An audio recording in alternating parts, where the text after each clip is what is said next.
Hello guys, welcome once again to the Journey TV. Another shocking prophecy is coming from Pastor Kingsley.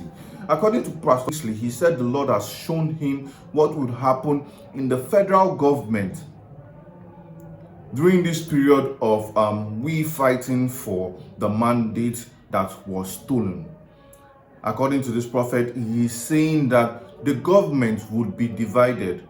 The federal government will be divided. One will be standing for darkness and the other will be standing for light. I said this in my last video.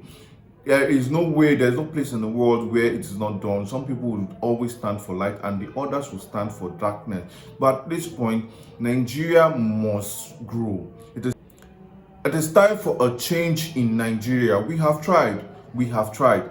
Growing up, they told us we are the leaders of tomorrow. And I tell you, until this very day, I do not know how to even join politics. Like, how do I start? Where do I start from? Because if you don't have the money, who wants to bring you in when you don't have money? Except you have a godfather. And when you have a godfather, that is what happens. Once you go into politics, they would use you because there are so many terms and conditions you have to fill.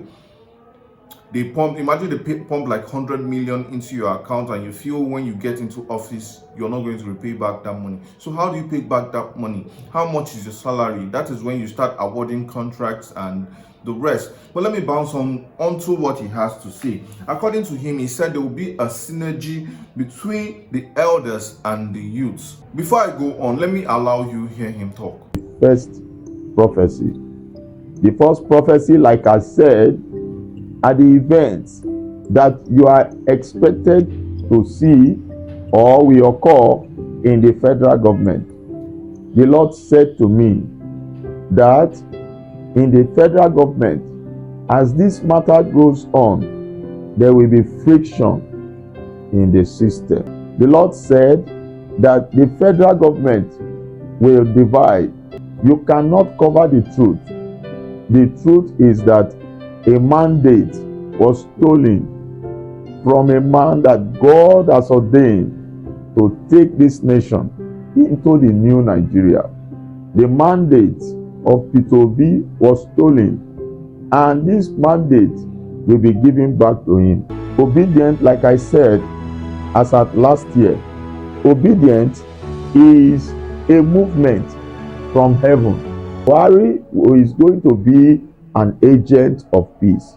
Welcome back to the Journey TV. You have heard the man of God talk, and according to all he has said, there's this part that really triggered me. He said obedient movement is a movement from heaven.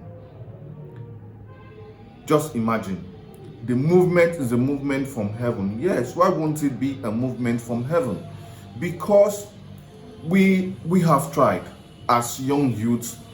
We try. Anytime we leave this country, Nigerians are doing very well outside this country. As doctors, as lawyers, as engineers, we do very well. Right now, they are trying to sign a budget that says that every medical doctor after school, you need to serve the country 5 years.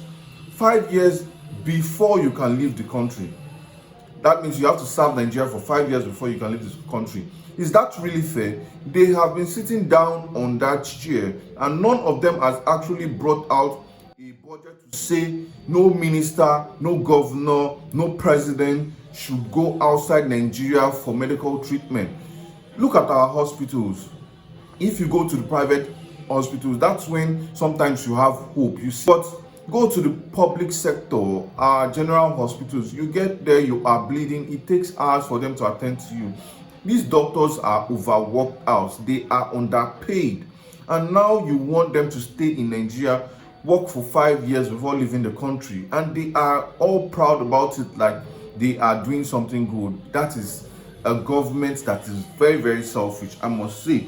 So he said the obedient movement is a movement from heaven. Yes, all the souls that were lost during the EndSARS, the pain is still in our heart. It is a pain we would never forget. Until this very day, no one has told us who were those military men that shot at those young, bright Nigerians, those that lost their life. This government still came out to say there were no casualties At some point, they came out and they said, if you know someone that was involved, they are giving them some money. Money would not bring back the life of these people. How much can you give them? 10 million? 10 million is useless in our country right now. You cannot get a house for 10 million. You want to rent an apartment, get a shop. Before you know, the government will come and destroy your shop. Investing in Nigeria, to me, is a bad idea. So what do you think? Also, he said that Buhari shall be an agent of peace. Do not forget this. Pastor Okwuwe also said this in one of his prophecies, that whatever the court says, that is what the president will stand for at the end of the day. So by the time there's an interim government, in my last video I said that there's an interim government and the mandate that was stolen is finally claimed, the president would not be against it. He would support this movement. So what do you think about this gist? What do you think about these prophecies? Do you feel they would come to pass, or do you feel they would not? Please leave a comment on the comment section. You know how we do it. Like this video if you have not liked, and also please do share with a friend. Do not forget you can now hit us on Twitter at The Journey TV. Thank you guys for staying tuned. Bye for now.